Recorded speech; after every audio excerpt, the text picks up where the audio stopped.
नमस्कार दोस्तों, आप सभी का स्वागत है आपके अपने YouTube चैनल परमाणुवीर पर।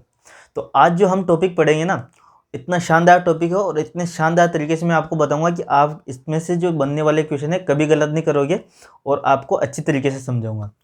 ये जो टॉपिक है ऑप्टिक्स, ये आपके सभी पोस्ट के लिए काम आएगा। साइंटिफिक असिस्टेंट की तैयारी कर रहे हो या HR की तैयारी कर रहे हो या फिर आप टेक्नीशियन की तैयारी कर रहे हो, और ऑपरेटर के लिए तो स्पेशली है ये टॉपिक। ऑपरेटर के लिए जो तैयारी कर रहे हैं ना, उसको तो पूरा देखना है, अच्छे से देखना है और डीपली देखना है ना। मैं आपको बहुत अच्छे अच्छे कंसेप्ट बताऊंगा, है ना। तो इस वीडियो को लास्ट तक जरूर देखिएगा। और एक चीज़ और, जो मात्रक और मापक यंत्र होते हैं ना, मात्रक और मापक यंत्र,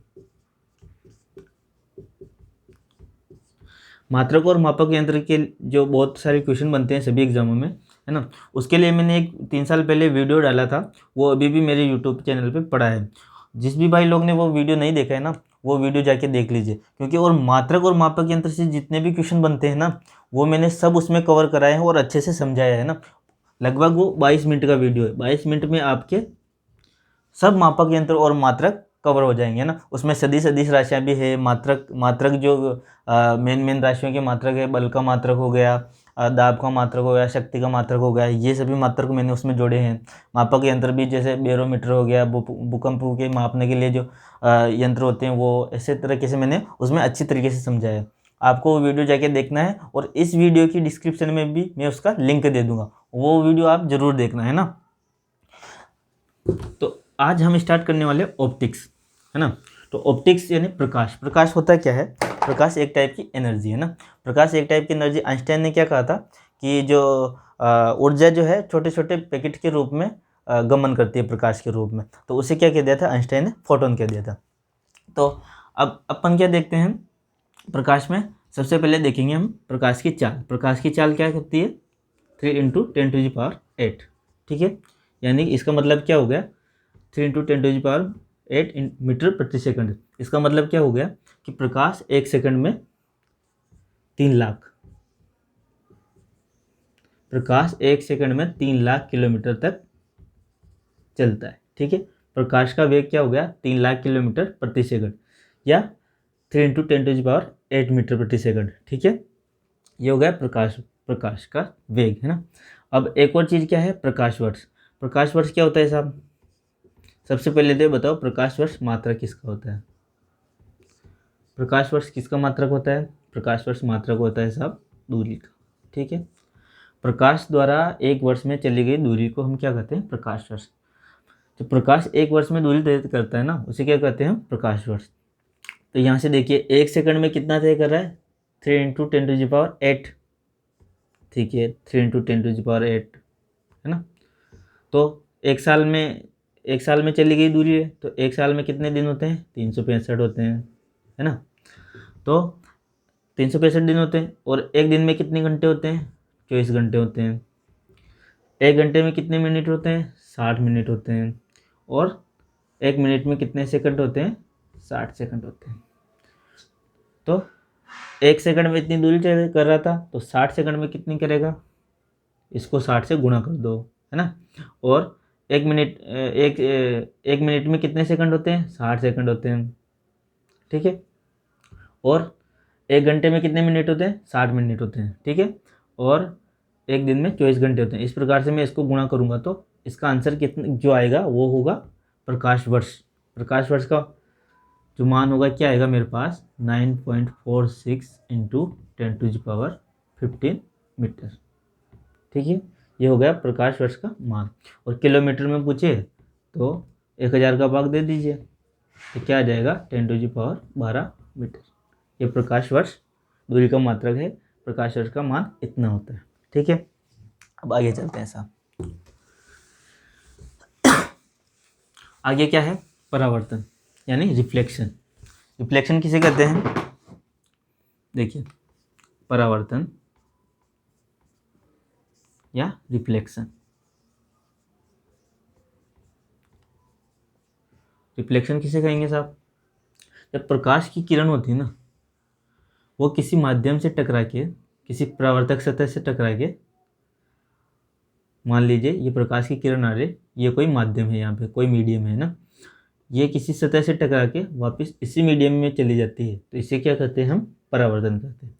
अब देखिए ये किरण आ रही है तो इसे क्या कहेंगे हम, आपतित किरण, ये जा रही है तो परावर्तित किरण, है ना। और इनके बीच में जो होता है वो क्या होता है, अभिलंब, अभिलंब, ठीक है, अभिलंब हो गया।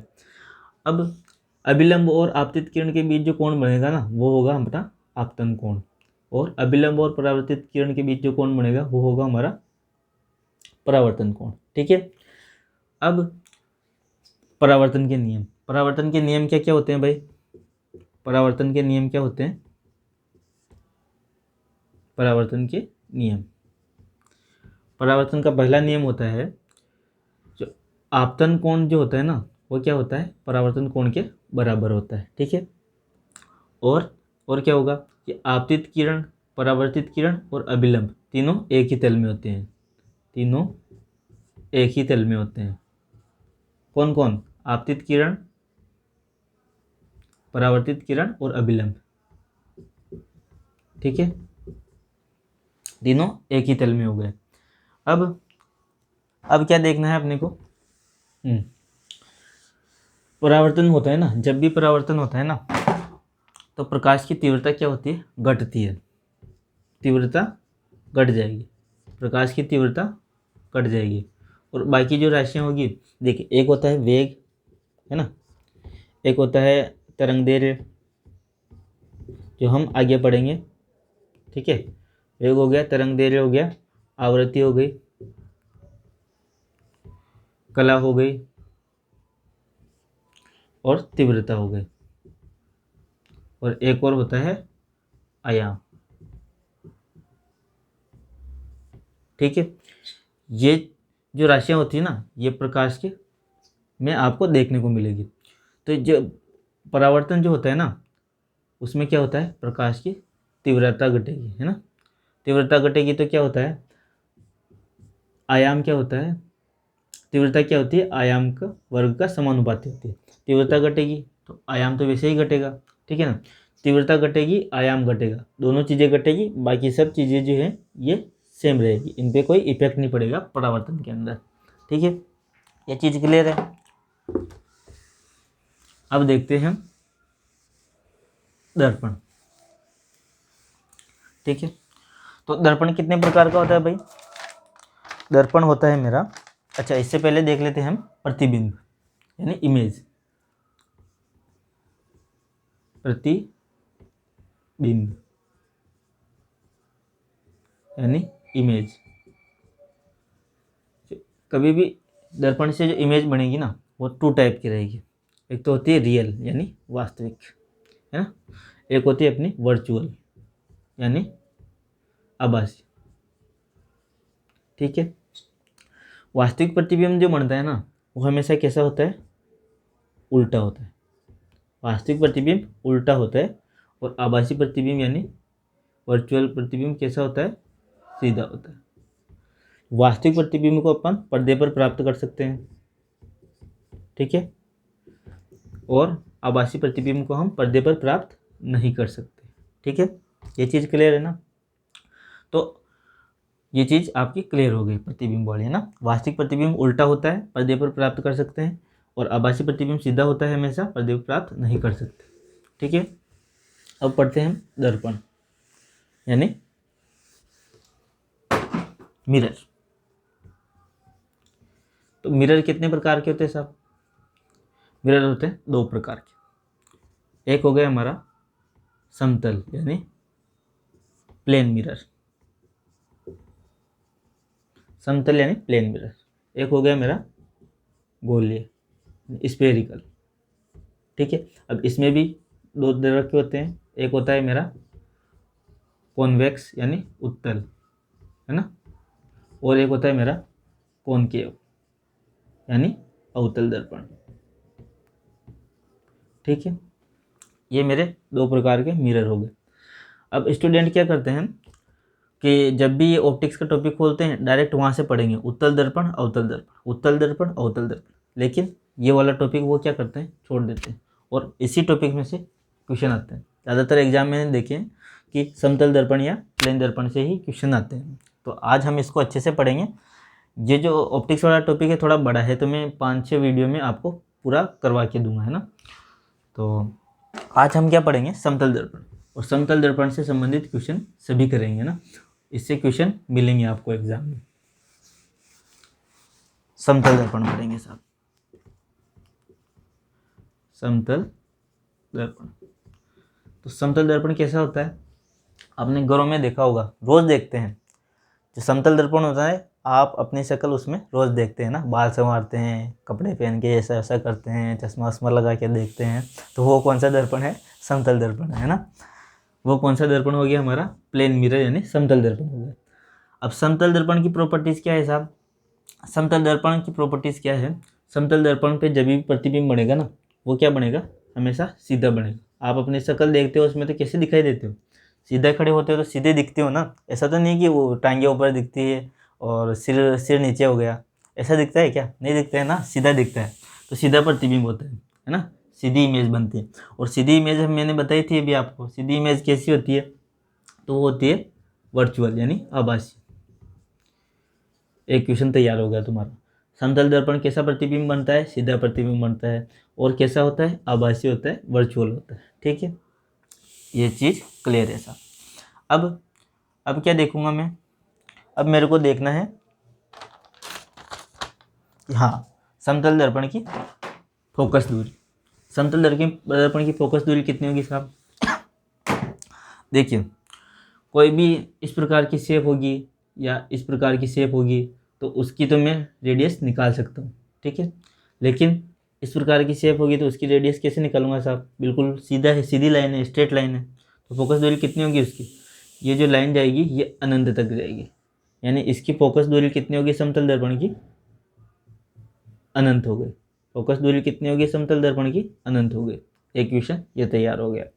अब फोकस दूरी अनंत हो गई तो इसकी शक्ति कैसी होगी, इसकी जो पावर होगी ये कितनी होगी, तो जो दर्पण की जो पावर होती है वो क्या होती है, 1/, फोकस दूरी।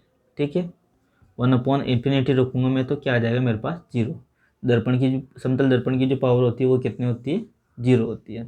ठीक है, देखिए, किसी भी संख्या में 0 का भाग लगाऊंगा तो इन्फिनिटी आएगा, और किसी भी संख्या में इन्फिनिटी का भाग लगाऊंगा तो 0 आएगा। ठीक है, ये चीज़ समझ में आ गई ना, आ गई सर। चलो, अब क्या देखना है अपने को, हाँ, नोट्स बना के लाया हूँ कि टॉपिक कौन सा पढ़ाना है, भूल जाता हूँ ना, तो इसमें से मैं देख के पता कर देता हूँ कि भाई कौन सा टॉपिक आपको बनाना है। हाँ, और इससे जो प्रतिबिंब बनता है ना, देखिए, ये समतल दर्पण खड़ा है ना, और इससे कुछ दूरी पर, यानी मान लिया मैंने x दूरी पर कोई वस्तु पड़ी है ना, तो इसका जो प्रतिबिंब बनेगा ना वो बिल्कुल x दूरी पर बनेगा, है ना। जितनी दूरी पर दर्पण से वस्तु खड़ी है उतनी ही दूरी पर प्रतिबिंब इसका बनेगा। ठीक है, तो और एक और चीज़, जो वस्तु का जो आकार होगा ना वो उसके इमेज के आकार के बराबर होगा, यानी वस्तु और उसका इमेज बिल्कुल सेम आकार होगा, किसमें, समतल दर्पण में। ठीक है, ये चीज़ भी क्लियर हो गई। अब एक चीज़ और क्या है कि समतल दर्पण को मैं क्या करूं, अच्छा पहले ये बता देता हूं, है ना। ये कोई कमरा है ना, कमरा है, ठीक है। अगर आपको, हाँ, इससे पहले एक चीज़ और देख लो ना, कि आप खड़े हो, ठीक है, ये आप खड़े हो, है ना, और आपको अपनी इमेज पूरी इमेज किस में देखनी है, आपको दर्पण में देखनी है, मिरर में देखनी है। ठीक है, तो मान लीजिए आपकी हाइट है h हाइट है आपकी, ठीक है। तो आपको अपनी हाइट देखने के लिए, पूरी हाइट देखने के लिए, मतलब आपकी पूरी इमेज देखने के लिए सर से लेकर पाँव तक आपको कितने बड़े दर्पण की आवश्यकता होगी, ये क्वेश्चन आपसे पूछता है ना। तो जितनी हाइट होगी ना उसका आधा कर दो, उतने बड़े दर्पण की आवश्यकता होगी। आप कभी खड़े होकर देखना दर्पण में, पूरे दिखते हो क्या, कब दिखोगे पूरे, जब आपकी हाइट का आधा होगा दर्पण, तब आप दर्पण में पूरे दिखोगे। ठीक है। हाँ, एक चीज़ वो मेरे यहाँ बता रहा था कि ये कोई कमरा है, इसके सेंटर पे आप खड़े हो। ठीक है, इसके सेंटर पे खड़े हो और सामने की दीवार पे दर्पण लगा है। ठीक है, तो आप इसकी तरफ मुंह करके खड़े हो, है ना, इसकी तरफ मुंह के खड़े करके खड़े हो, किसकी तरफ, दर्पण की तरफ। ये समतल दर्पण लग रहा है यहाँ पे, है ना, दीवार पे सामने। इसकी तरफ आप देख रहे हो दर्पण के अंदर, और आपके पीछे ये दीवार है जिसकी हाइट कितनी है, h है। इसकी हाइट कितनी हो गई, h हो गई। आप दर्पण में देख रहे हो, आपके पीछे दीवार है जिसकी हाइट है h। आपको इस पूरी दीवार को देखने के लिए कितने बड़े दर्पण की आवश्यकता होगी। आप कमरे के मिडिल में खड़े हो, ठीक है, और सामने वाली दीवार पर क्या लगा है, दर्पण लगा है। तो दर्पण की जो आवश्यकता होगी मुझे कितनी होगी, h/3। ठीक है, यानी कि दीवार का 1/3। यहाँ देखूँ मैं, स्वयं का प्रतिबिंब देखने के लिए कितने लंबे दर्पण की आवश्यकता होगी, अपनी लंबाई का आधा। और यहाँ पे देखूँ मैं, कमरे के सेंटर में खड़ा हूँ, पीछे दीवार है h लंबाई की और सामने दर्पण लगा है। तो इस दर्पण की लंबाई कितनी होनी चाहिए कि मैं पीछे लगी दीवार को पूरी तरीके से दर्पण में देख सकूँ। तो ये इसका 1/3 हो जाएगा। ये दोनों चीज़ें क्लियर है ना। ठीक है, दोनों चीज़ें क्लियर है। अब करते हैं क्वेश्चन इसका।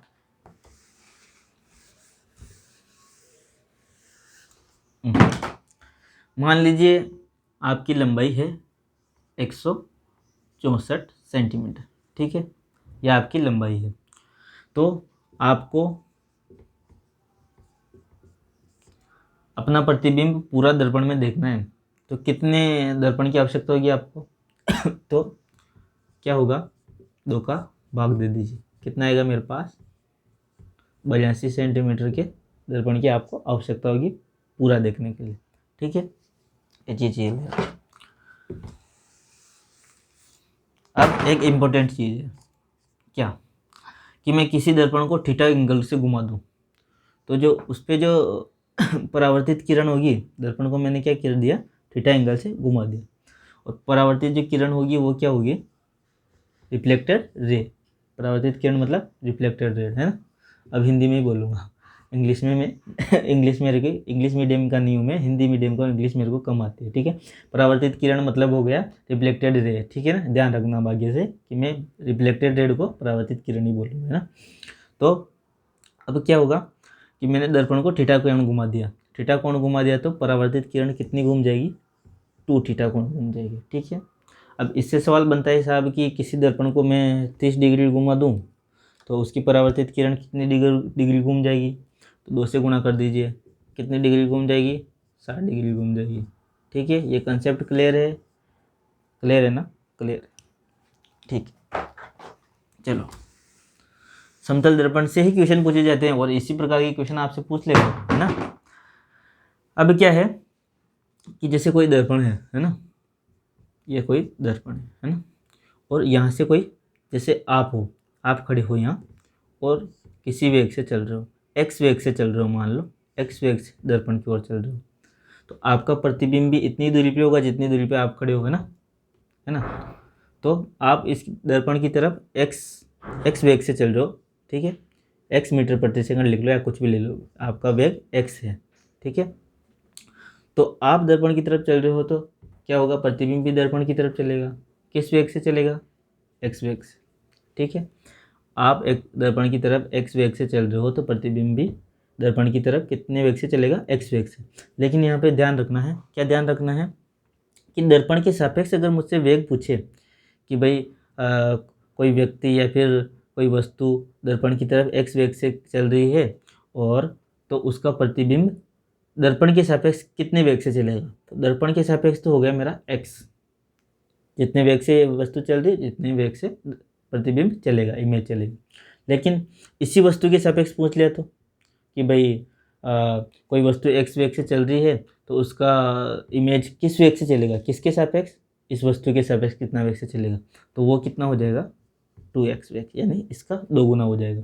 जैसे आपने देखा होगा, देखिए ये भी इसकी तरफ चल रहा है और ये भी इसकी तरफ चल रहा है, ये इसको देखेगा ना तो इसको इसकी स्पीड क्या दिखाई देगी, डबल दिखाई देगी। जैसे आपने देखा होगा कि आप कभी बाइक पे जा रहे हो और सामने वाला भी बाइक से आ रहा है, तो आप जैसे ही क्रॉस करते हो आपको ऐसा लगता है कि बहुत तेज़ी से चल रहा है, लेकिन क्या होता है कि वो स्पीड जो होती है ना, वो स्पीड आपको आपकी बाइक की स्पीड प्लस उसके बाइक की स्पीड, दोनों की स्पीड जोड़ के दिखाई देती है। जैसे आप 60 किलोमीटर चल रहे हो, किलोमीटर प्रति घंटे की रफ्तार से चल रहे हो, और वो मान लीजिए 30 किलोमीटर प्रति घंटे की रफ्तार से चल रहा है, तो आपको उसकी स्पीड कितनी दिखेगी? आपको उसकी स्पीड दिखेगी 90 किलोमीटर प्रति घंटे की रफ्तार से, ठीक है ना।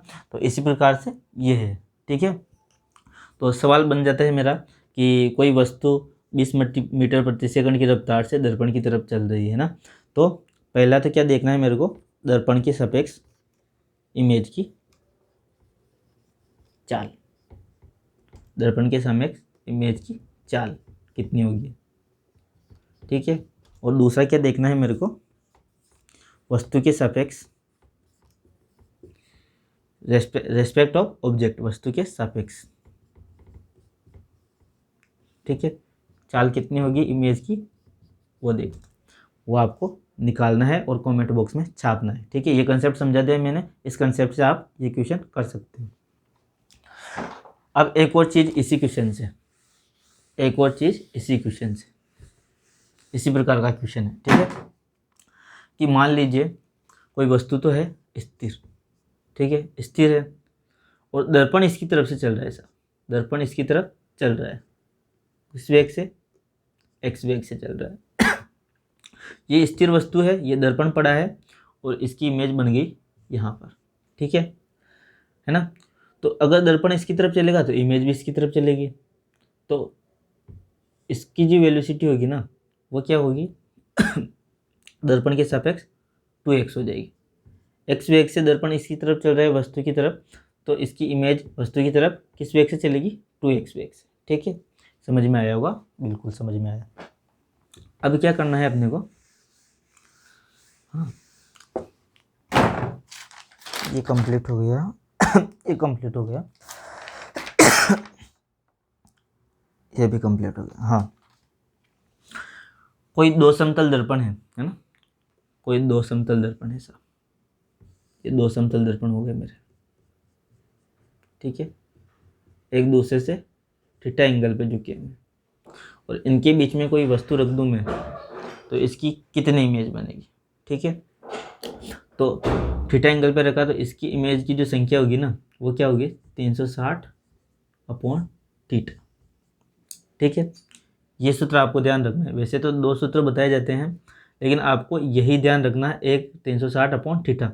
अब करना क्या है, इसमें ध्यान देने वाली बात है, अच्छे से समझना। क्या करना है कि इमेज की जो संख्या होगी ना हमेशा क्या होगी, ओड नंबर होगी, यानी विषम होगी। इमेज जो प्राप्त होंगे मेरे वो क्या होंगे, विषम नंबर होंगे। तो मान लीजिए कि ये 60 डिग्री के कोण पे रखे हुए हैं ना, 60 डिग्री के कोण पे रखे हुए हैं, और इनके बीच में कोई वस्तु रखी है, तो इसकी कितनी इमेज बनेगी, उसकी जो प्रतिबिंब बनेगी उसकी संख्या अपने को ज्ञात करनी है। तो यहाँ इसका मान रखिए 360/60, कितना आया मेरे पास, 6 आया। लेकिन ये इसका मान नहीं होगा। मैंने क्या कहा था कि प्रतिबिंब की संख्या हमेशा विषम होनी चाहिए, यानी कि ओड होनी चाहिए। मैं इसमें से क्या करूँगा, 1 घटा दूंगा तो 5 आ जाएगा, ठीक है। अगर सम संख्या, ये सूत्र याद रखिए, ये सूत्र याद रखोगे आप, और इसका वैल्यू जो अपने को क्या होता है, अगर सम संख्या प्राप्त हो तो उसमें से 1 घटा दो, मेरा क्या हो जाएगा, इमेज की संख्या उसमें मेरे को प्राप्त हो जाएगी। ये सूत्र याद रखना है, जितना कोण दिया है उससे भाग देना है। अगर सम संख्या प्राप्त हो तो 1 घटा देना है, इमेज की संख्या प्राप्त हो जाएगी। अगर विषम संख्या ही प्राप्त हो तो कुछ नहीं करना है, ठीक है, क्योंकि विषम ही रखना अपने को हमेशा इमेज की संख्या। मान लीजिए यहाँ पे मेरे को 6 नहीं 7 प्राप्त होता, तो इसका आंसर 7 ही होता। लेकिन 7 की जगह मान लो 8 प्राप्त होता तो 1 घटा देते, 7 हो जाता, ठीक है। इस प्रकार से ये कॉन्सेप्ट बनता है। इसको आपको अच्छी तरीके से नोट्स बना लेना है। जो भी मैंने क्वेश्चन बताए हैं ना उनके नोट्स बना लेना भाई, ये आपके बहुत काम आने वाले हैं किसी भी एग्ज़ाम में, ठीक है। तो ये था अपना समतल दर्पण वाला पार्ट। अब मैं देख लेता हूँ इसमें से कुछ छूट तो नहीं रहा है। हाँ, एक और चीज़ छूट रही है इसमें, ठीक है। क्या चीज़ छूट रही है, समतल दर्पण का उपयोग। समतल दर्पण का जो उपयोग किया जाता है ना वो किस में किया जाता है, पेरिस्कोप में। पेरिस्कोप में इसका उपयोग किया जाता है।